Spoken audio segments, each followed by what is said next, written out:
Hey folks, I'm Owl. This is Yarn Owl Reads, and in this video I'm going to be doing a wrap-up of May in general, but also of the O.W.L.s TBR.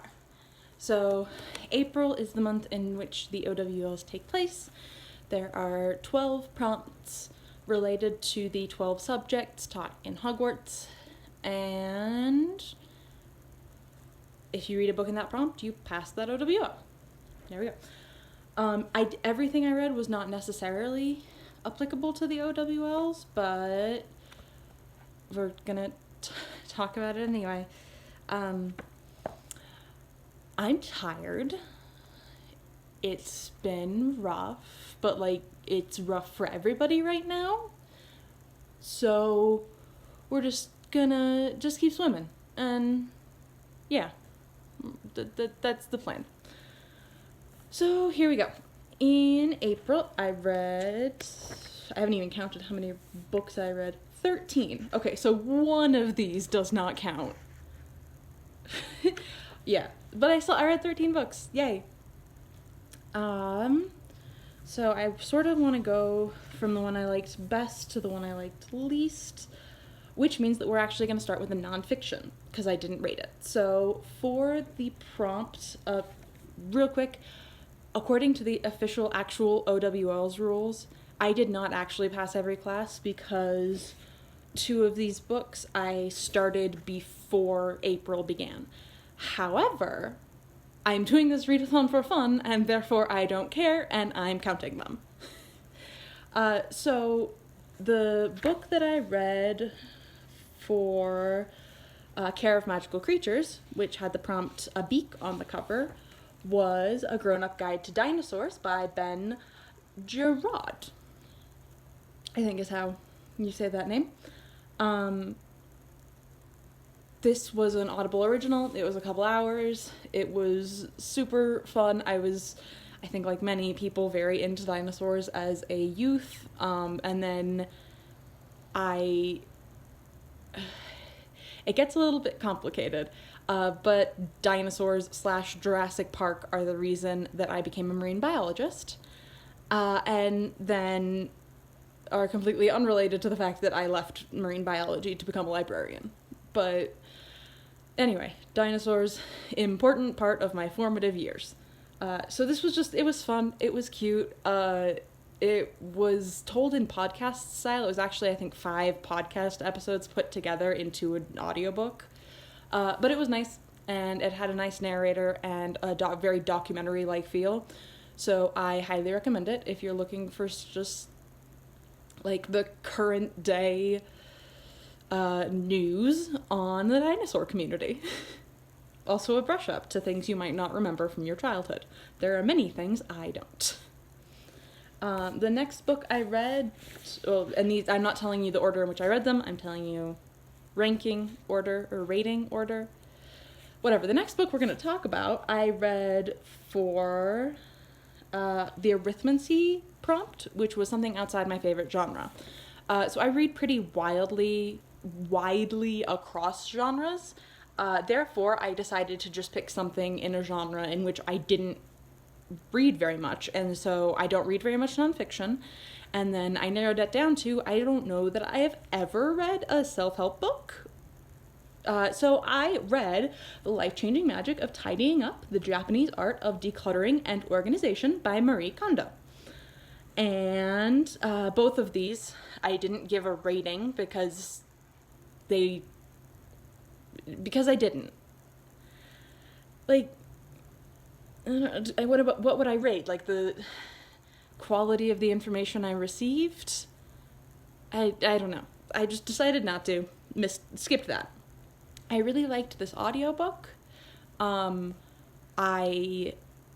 have some mixed feelings about all of the things that are said in it. I think that there are a couple of things that that's not true. It is a book for everybody, so it's generalized, and therefore it didn't address some of the mental health or disability reasons that people might have that have caused them to have trouble with tidying.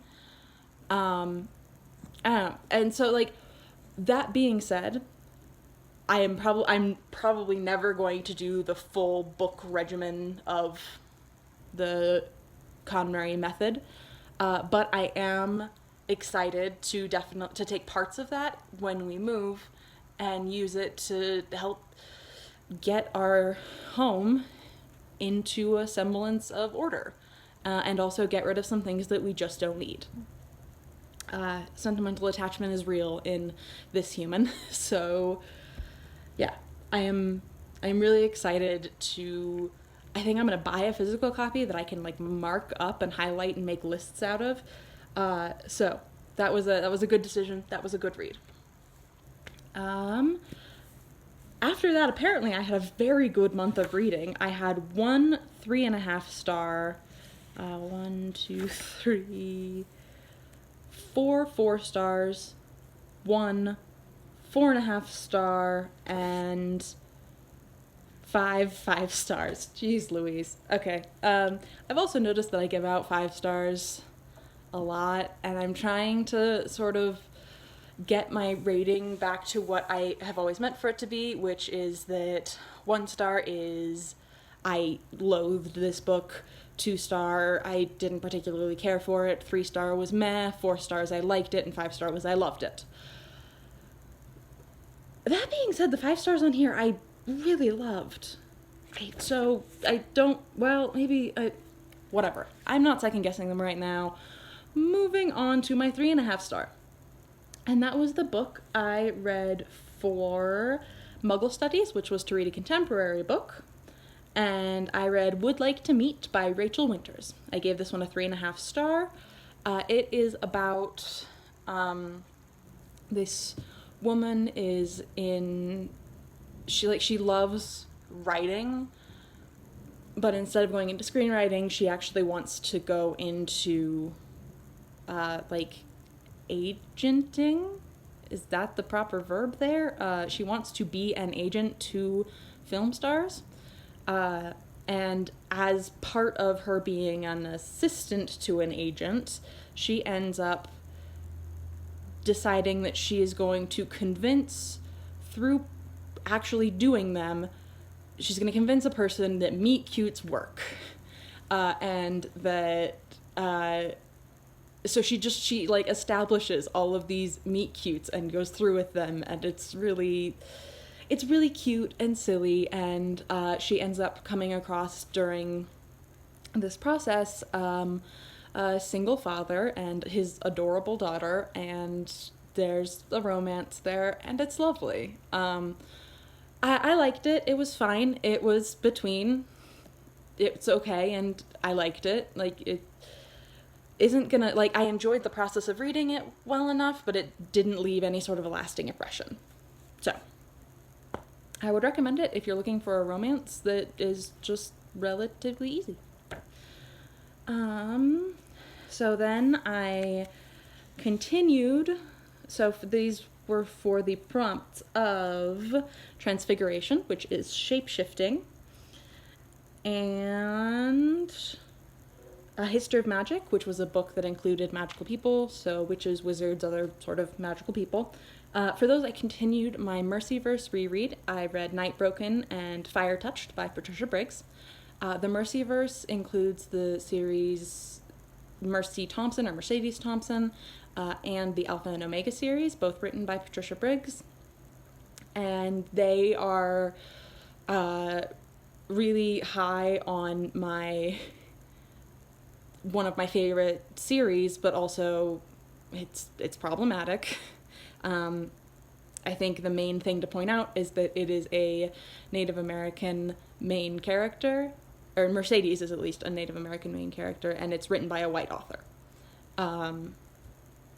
And I, as a white person, have definitely noticed some flubs, but I feel like the representation has gotten better as the series has progressed. What book are they on? I think 13. Book 13 in the Mercy series came out in March. And my whole goal was I was going to reread the entire Mercyverse between November and March, and then just immediately read the new one. And then life happened, So I am slowly continuing my way through that. After all of that, if you don't know what the Mercyverse is about, Mercedes Thompson is a person who can change shape from human to coyote, and she was raised by a werewolf pack. And she grew up to be a 30-something mechanic with a history degree and living next door to the alpha werewolf in that region, and one of her best friends is a vampire who is definitely maybe evil, and it just chronicles her adventures, her life. I love this series because it actually progresses and it isn't necessarily the same thing every, like, there's enough formulaic that I know what I'm getting to with every book, and I am confident that I'm going to enjoy it even if I've read the same thing many times before. But there's enough variation that each book is actually its own thing, and Mercy's life is progressing. She started as a 30-something mechanic and now she's a late 30s, and I'm not going to tell you what, because it just, yeah, it is a series that makes me happy. And Night Broken and Fire Touched are books 7 and 8, maybe 8 and 9 and 10. I'm not good at the numbers for these, but regardless, I am plugging away at that reread, and as I continue, you'll hear more about it in the coming months. And both of those got 4 stars. Whew, I am totally on top of things right now. Okay, the next book we're going to talk about, I read for Divination, which was a randomly chosen book. So for this, this is going to be a long video. I am so sorry, folks. For this, I numbered all of the books the digital audiobooks I currently had checked out from the library. I rolled a die, and then I just read the book that corresponded with that number. And that led me to read Miles Morales, Spider-Man by Jason Reynolds. I gave this one a 4 stars. It is a novelization of Miles Morales' story when he is a junior in high school. And I really, really, really liked this book. I didn't like the beginning, but that is not uncommon. So it started very much like superhero novelizations start, or like novels that are adaptations tend to start, which is it's just very exposition heavy. And I love Jason Reynolds' writing, and I didn't like him being super exposition heavy. It felt a bit clunky. But then that was like the first third of the book. The second 2/3 of the book were beautiful and amazing, and everything I wanted them to be and expected them to be. I love Miles Morales. He's the best. Gave this book 4 stars. The next 3 books that I read were all in the same series, and I counted 2 of them, one for astronomy, and that was to read the majority of book when it's dark out. If you can hear that, that is thunder. And then the other one, I read for the Potions Prompt, which was a book under 150 pages. And those were Fence, volumes 1, 3, and 2. So Fence is a series of graphic novels written by C.S. Pacat and Joanna the Mad and Joanna Lafunte. And it's about fencing. And I was a nerd, and I was in the fencing club in high school, and I was very gay in high school. So these are about being in a fencing club at a private school in high school, and they too are really, really gay. I was really worried at first because I read volume 1 and I didn't think that there was anything explicitly gay about it, and I was really worried it was going to be queer rating. And now rereading volume 1, it's like, how did I not notice how many queer people and things. My wife's about to be home. Continue this later. Sorry about that, folks. My wife doesn't like to be in any of my videos, and so I do my best to respect her privacy and like her boundaries. So welcome to my office. Well, our office, but I mostly just use it to store books right now because we're still not unpacked. So yes, Fence is very, very queer. I think what I was actually worried about is that I didn't think there was going to be a relationship between the two main characters.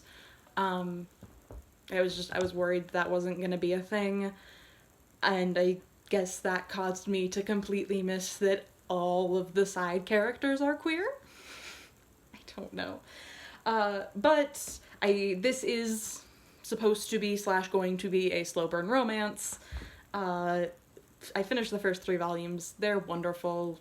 You know, I gave volume 1 4 stars.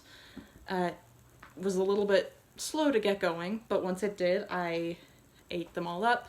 I gave 2 and 3 4.5 stars. Okay, so we were talking about 4-star reads. We got through those 4.5-star reads. Perfect. So the next book we're going to talk about, I read for the prompt for Ancient Runes, and that was to read something with a heart on the cover or in the title. So I read, let's give it this hand, I read Heartstopper Volume 1 by Alice Oseman. This is also a very, very queer graphic novel.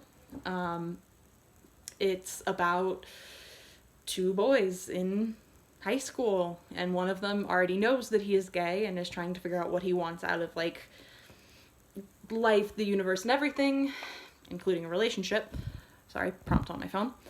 And the other person, who is the, like, personification of a golden retriever. He's adorable. I love him. And they might have a crush on each other. Who knows? Not me. You'll have to read to find out. I am really excited to continue this graphic novel series. The art style isn't my favorite, but that doesn't matter because the story and the characters are amazing. We do have volume 2 at my library, but it is currently checked out, and because the world is on fire, no idea when it's going to get checked back in, but eventually I will be continuing on in this series. So let's see, that's 1, 2, 3, 4, 5,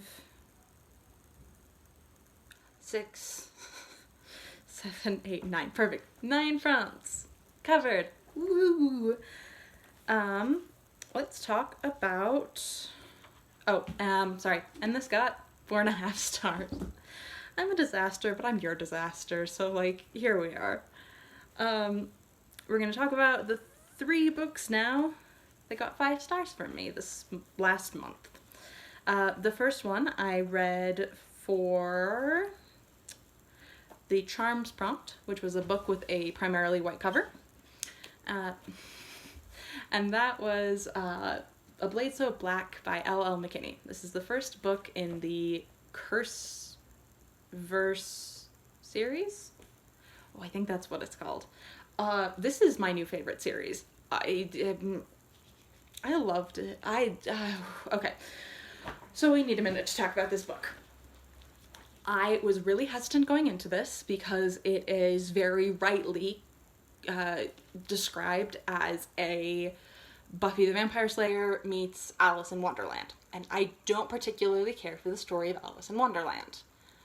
I don't really even know why. It's just, like, too weird for me, I guess. I don't know.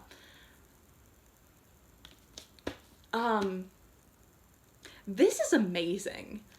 When I think that the series can't get any, like, better and I can't love it more, it does. So I have now read this and the second one. I finished the second one early this month.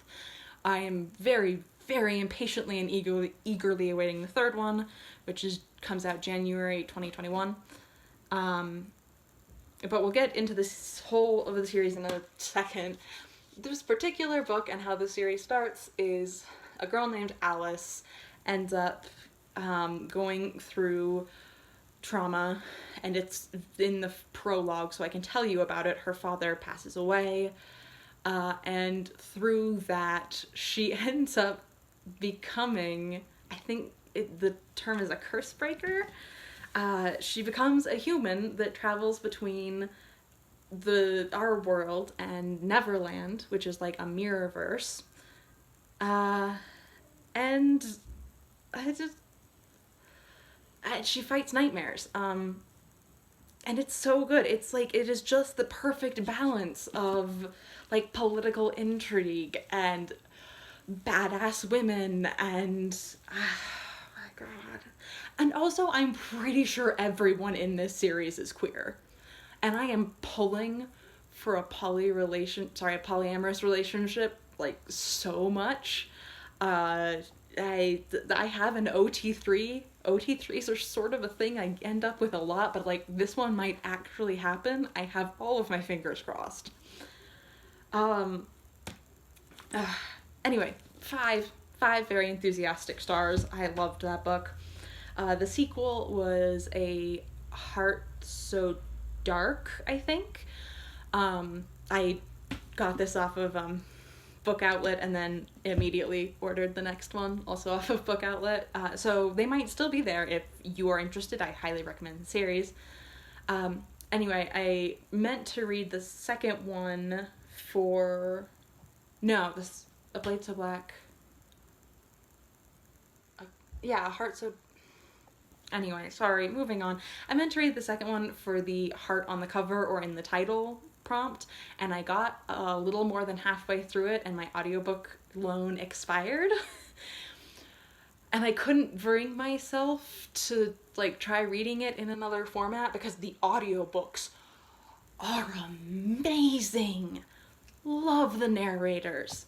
So I put it on hold and I waited for it to become available again, and it did right after May started. And I have since finished it, and it is so good. But I'll tell you more about that if I do a May wrap-up. Okay, I'm focusing. That was for, white on the cover, so for Charms. My next one was a reread, and that was of the first Murderbot book, All Systems Red, by Martha Wells. This was for the prompt for Herbology, which was that the title starts with an M. All Systems Red does not start with an M, but the Murderbot Diaries, which is the name of the series, does. So, there we go. I love Murderbot. The Murderbot books are my favorite comfort read, and the newest novel, so it's 4 novellas that are the Murderbot Diaries, like, originally. And now that also includes a brand new novel that was published, I think, a week ago tomorrow. Like, today is May 11th, so yeah, a week ago tomorrow. And Murderbot just makes me happy. The concept is that it is a sci-fi universe in which the main character is a human construct. It is essentially a cyborg. And it is a cognizant cyborg that just wants to read books and watch TV shows, and I really love this series. So I reread the first one at the end of April. I have since reread the second, third, and fourth ones, and then I bought the fifth one, which was Network Effect, and I'm going to be listening to that probably next. But just, I absolutely love All Systems Red. This is the third time that I have read it, and it once again receives 5 stars. And the last book I read in April was for the prompt of Defense Against the Dark Arts, and that was something that takes place at the sea or on the coast. This was the first book I finished. It was the one that I had started in April, and that was There Will Come a Darkness by Katie Rose Poole. This was just a really, really good month for fantasy and sci-fi series for me.